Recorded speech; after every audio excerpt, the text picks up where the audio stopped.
Folks, if we can just clear out this section, move to the sides, please. We're going to start momentarily. Thank you.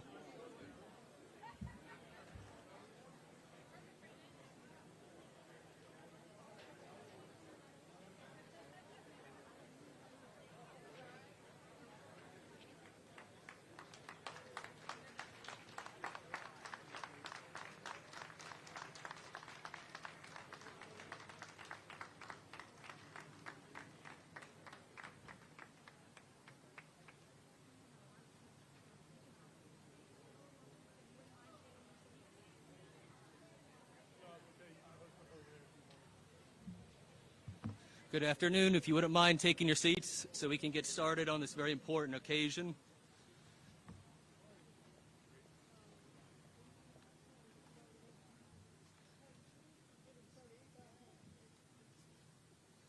Good afternoon.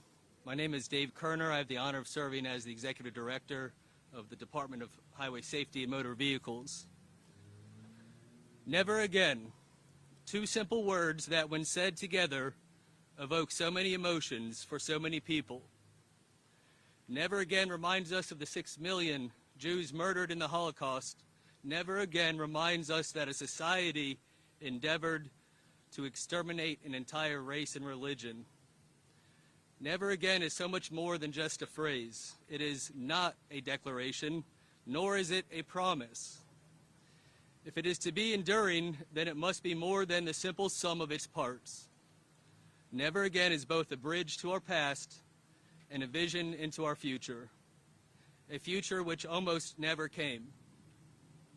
Never again is ultimately a way of life for the Jewish people. Ladies and gentlemen, I'm so honored and humbled to be in your presence, to be in the company of a Holocaust survivor, to share the stage with a governor whose actions embody the manifestation of never again, and to be graced by the sun, which shines upon the great state of Florida, where people of all faiths and followings can live their lives knowing that our freedom to practice our faith is endowed by God and protected by both his government and his fellow citizens. I remember my wedding just last year, in October of last year, on the bima of Temple Bethel. One of the happiest moments of my life was when I stomped on that glass and the guests erupted in Mazel Tov, and I became a husband. The glass, for those of you unfamiliar with this peculiar Jewish tradition, is placed on the floor in front of the groom. However, before it is smashed, it's traditional at most Jewish weddings for the rabbi to sing a Hebrew song called Im Eshkachef Yerushalayim, or in English, If You Forget Jerusalem. This commemorates the falling of Jerusalem and the destruction of the two Jewish temples that once stood there. It is said that whenever Jewish people experience immense joy, they should also remember the less joyous times in their ancestry. With celebration comes commemoration. So once the less beautiful times have been remembered, the time comes for the groom to break the glass. Why is this done? There are many reasons that Jewish grooms break a glass at the end of their ceremony, sealing their marriage to their bride. The first being, in keeping with the song that had just been sung, to commemorate the destruction faced by Jewish people over the past 2,000 years, a nod to the suffering that had come before. After all, if we can remember the dark times, even on the brightest of days, we'll never allow them to be forgotten, and through this process, we bring meaning to never again. I had the unique honor in 2016 to co-sponsor and vote on the legislation that created the Florida Holocaust Memorial. The text of Senate Bill 716 is both short and powerful. It is the intent of the legislature to recognize and commemorate the millions of people, including 6 million Jews murdered by the Nazis and their collaborators before and during World War II in Europe, and, most importantly, to honor the survivors of the Holocaust through the establishment of the Florida Holocaust Memorial. It is not the memorial itself that honors the survivors of the Holocaust, but rather the emotion that the memorial evokes when we are in its presence. We honor our beloved and cherished survivors by remembering the past. We remember the past so that we secure our future, and in doing so, we give life to the intent of never again. Today, of course, is a joyous occasion, and so I, of course, am compelled to remember our past by reading a short excerpt from a high-ranking Nazi official in the final throes of the Holocaust, contemplating the Jewish question. That is the question that he was contemplating, whether murdering only Jewish men was sufficient, or should women and children be included as well? Quote, "We were faced with the question, what about the women and children? I decided to find a clear solution to this problem too. I did not consider myself justified to exterminate just the men, in other words, to kill them or to have them be killed, and allow the avengers of our sons and grandsons in the form of their grandchildren to grow up. The difficult decision had to be made to have these people disappear from the earth. The Jewish question in the countries that we occupy will be solved by the end of the year. Only remainders of odd Jews that manage to find hiding places will be left over.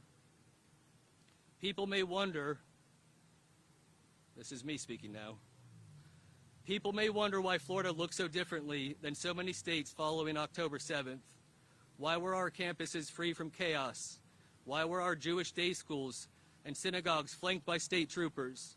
Why did the governor order state troopers onto our college campuses? Why did our legislature enshrine this law in this memorial? Because never again is so much more than just a phrase. It's not a declaration, nor is it a promise. If it is to be enduring, then it must be more than the simple sum of its parts.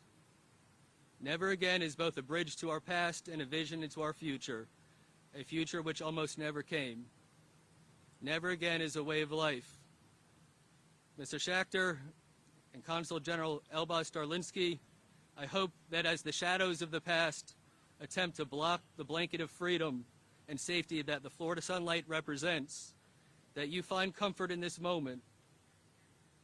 And on this occasion, that in Florida we recognize that our future and safety and security is not promised, but that we work with the intent to secure our future and that of the Jewish people.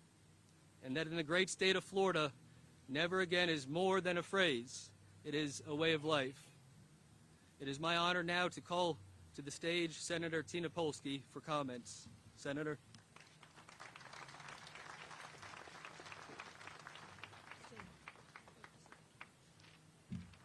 Good afternoon.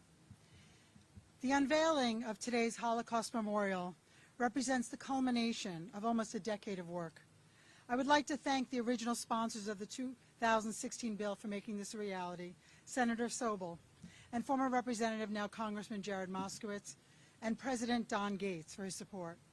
I would also like to thank the efforts of the many supporters and workers of the program, including the Holocaust Documentation and Education Center, the Florida Department of Management Services, and the Division of Historical Resources.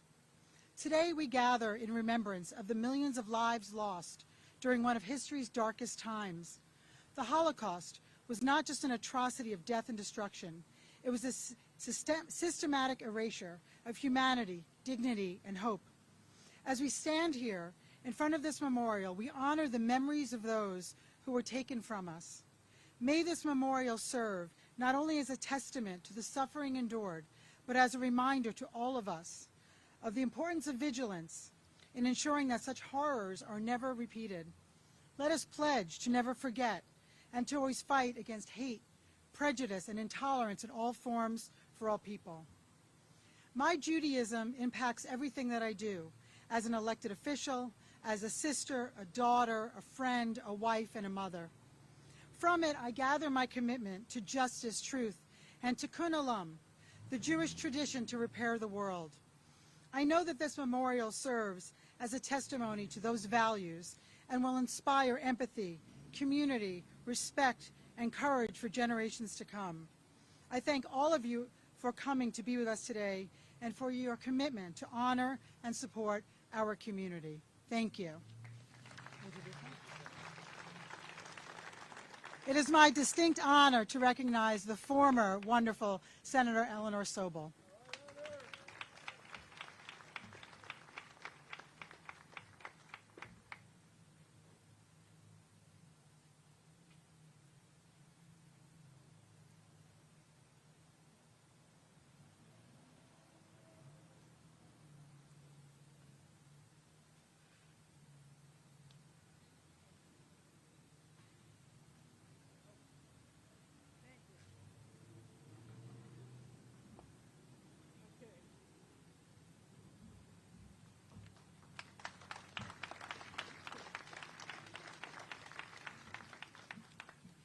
Good afternoon. Good afternoon. What a glorious day. Did you know that Florida is one of two capitals? The other capital is Ohio, that has a Holocaust monument at its capital. Thank you, Senator Polsky, for your warm introduction of me. You are a brilliant, compassionate senator. At that time, Congressman Jared Moskowitz was my House sponsor. Thank you, Governor Ron DeSantis, Senate President Ben Albritton, and House Speaker Daniel Perez for your support. Then, Senate President Don Gates, a titan of a mensch. Now, I wrote the speech and it turned into bench. I said, you're no bench, you're a mensch. A little bit of Yiddish. Who actually budgeted for this monument 10 years ago. And I am grateful for today that I am here in my lifetime. Also, how did I get involved in this bill? Well, it was thank you to Steve Ufelder, may he rest in peace, for bringing this idea to me, and I jumped on it. And thank you to Representative Mike Gottlieb, who orchestrated today an Israel Week. Rep Gottlieb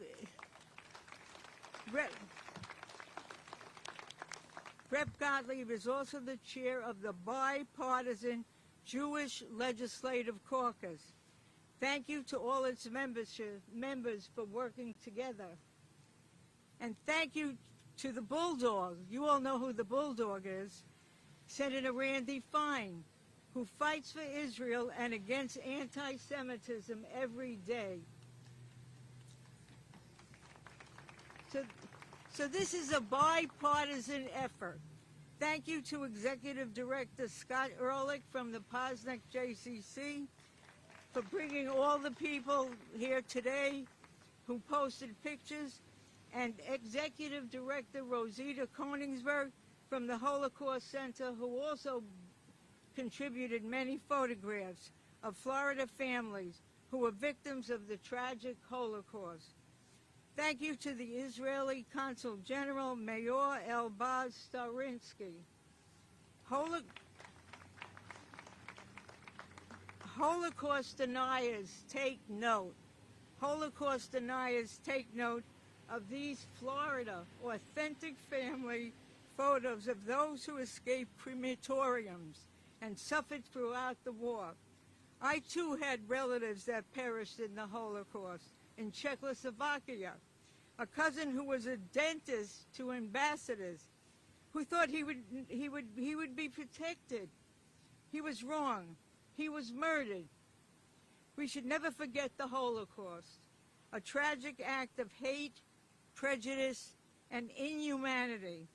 With the exponential rise in anti-Semitism, we must continue our vigilance.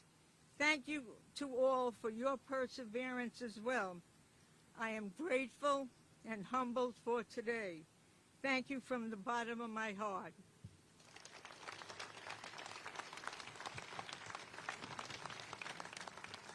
And there's only one safe spot for this, right here.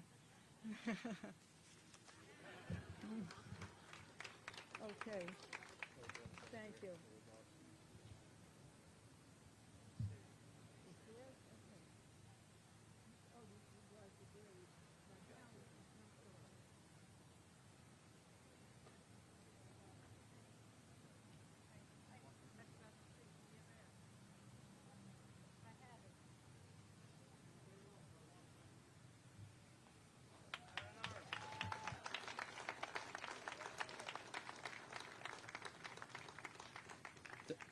Thank you, Senator Soel.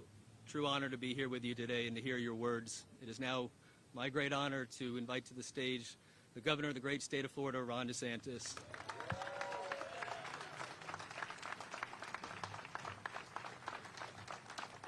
Thank you. Good afternoon. Thank you so much.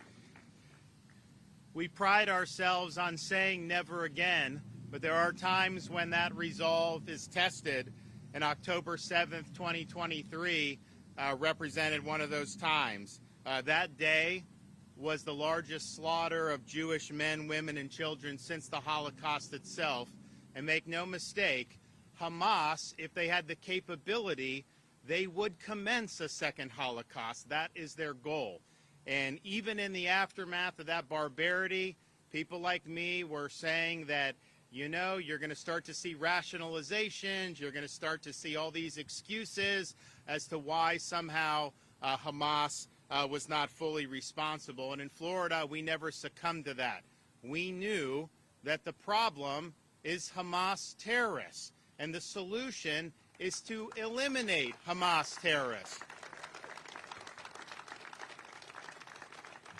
So we've stood proudly with the state of Israel through these very trying times. Days after October 7th, I issued an executive order authorizing the state of Florida to carry out logistical rescue and evacuation operations for Americans and provide necessary law enforcement support for Jewish communities in Florida. At the time, the U.S. administration was not being responsive to people that were just trying to leave what became a war zone. Our administration evacuated almost 700 Americans back to Florida over a series of 4 flights from Israel to Florida, and we were happy to do that. We also worked with the legislature during a special legislative session and took executive action to ensure the protection of Florida's Jewish community, including directing the Department of Highway Patrol to protect Jewish day schools and synagogues throughout the state, directing the state university and college system to ease transfer requirements for any out-of-state Jewish students who were facing discrimination in light of October 7th, and providing new funding to protect Jewish institutions and houses of worship. And Commissioner Kerner mentioned, you didn't see any Columbia universities happen in the state of Florida.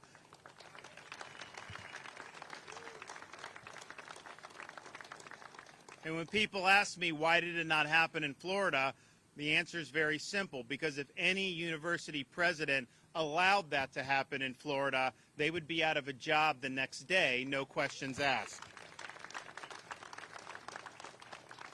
And while you have a right to say and believe things that are distasteful and even hateful, we will hold you accountable for your conduct. And if you are out violating the rights of other people, if you're issuing threats, if you're trying to intimidate Jewish students, faculty, or anybody for any reason, we will kick you out of campus.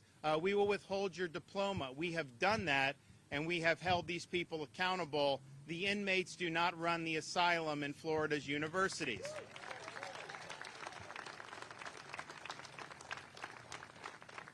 We were proud to sign the budget in June of last year to provide, amongst other things, $20 million in funding to bolster security at Florida's Jewish day schools and Jewish preschools. We did $5 million in funding for the Museum of Hope and Humanity in downtown Orlando, which will serve to honor those we lost in the Holocaust. $3.5 million in funding for the Jewish Day School Student Transportation Safety Initiative, which assists Jewish students in South Florida by providing transportation to and from school while ensuring safety and security of the students, and over $7 million to various Holocaust memorial and education centers around the state. And since I've been governor, we have bolstered Holocaust education in our K-12 schools. And again, you have a right for free speech, but a teacher that is in front of students trying to minimize the Holocaust, they get a pink slip and they're no longer going to be teaching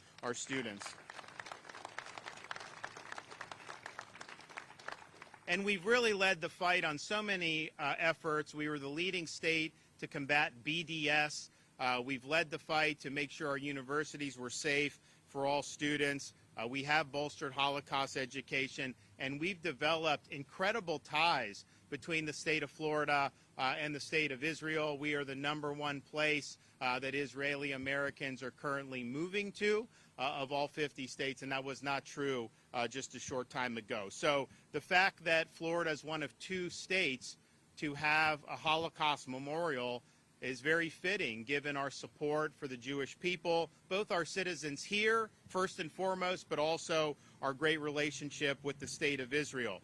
And as part of our continued support for the Jewish people, as well as the remembrance of those lost during the Holocaust, I'm honored to be here today to unveil this Florida Holocaust Memorial in our state's Memorial Park.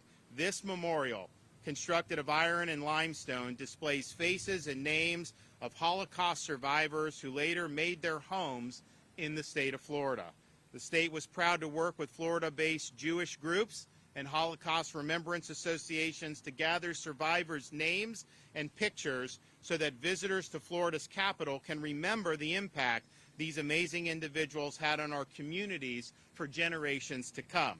In Florida, we are committed to upholding the truth in the words, never forget. And we will continue to sponsor causes and find ways to ensure our next generation is able to learn about the horrible ordeal that these survivors had to face. This memorial is the first edition in Memorial Park, and we will have additional memorials in the not-too-distant future. Now, we're also honored to be joined here today for our unveiling by a Holocaust survivor, David Schechter, who has dedicated his life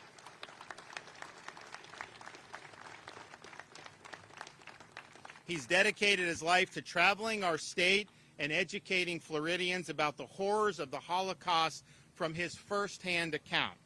David was born in Czechoslovakia in 1929 in a small town on the border of Hungary. In April of 1940, at just 11 years old, he, his mother, and his 3 siblings were taken by cattle car to Auschwitz, where he was forcibly separated from his mother and sisters and never saw them again. After some time, David and his brother were both transferred. They faced the brutality of those concentration camps for over 3 years until his brother was murdered. But David remained in camp until he escaped as the Allied armies advanced. He eventually made his way to America in 1950, where he registered to attend college.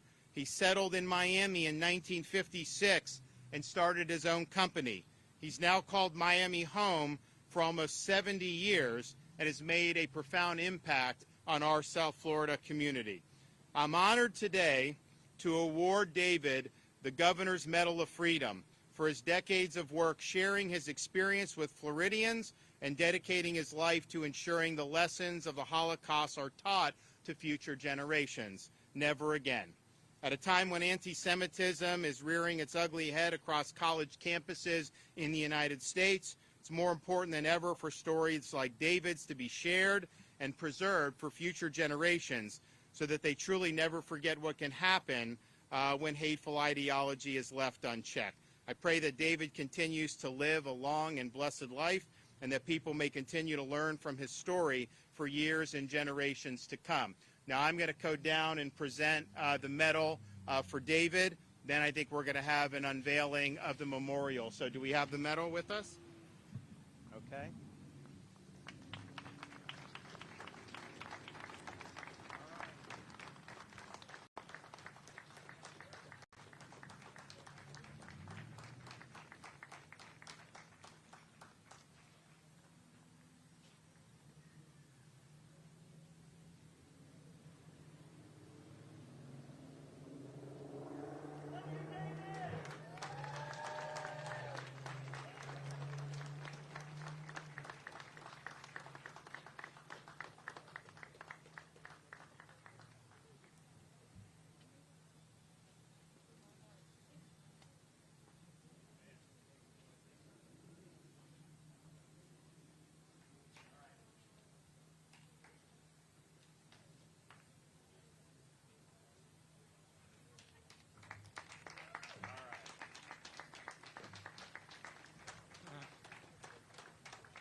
Oh, my God Almighty.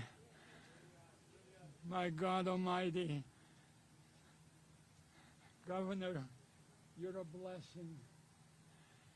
But Governor, your whole state is a blessing. Florida became my addiction. I've been here since 1957. Governor, there's nothing like this state, and there is nothing like you. You, Governor, and the people that work with you. You have never lost your humility. You have never lost the decency. God Almighty, decency that I had been denied, and the decency of 6 million people, and the decency in the world. And you have maintained this unbelievable, beyond words, beautiful state with all the goodness of God and the decency available. God bless you, Rob. God bless you. Thank you so much. I am, It's inspirational to hear you and see you and all you've done. I So this is well deserved. thank you so much. You got a lot more in the tank too. So all right, here we're gonna go. Are we gonna pull it over here? All right, so let's help us pull this down. We're gonna unveil it. There's a big step there. This side or the other side? Okay. Come over here, David. Come over here with us and help us do this. We're gonna go over here. Okay. Now, are we just pulling on this side?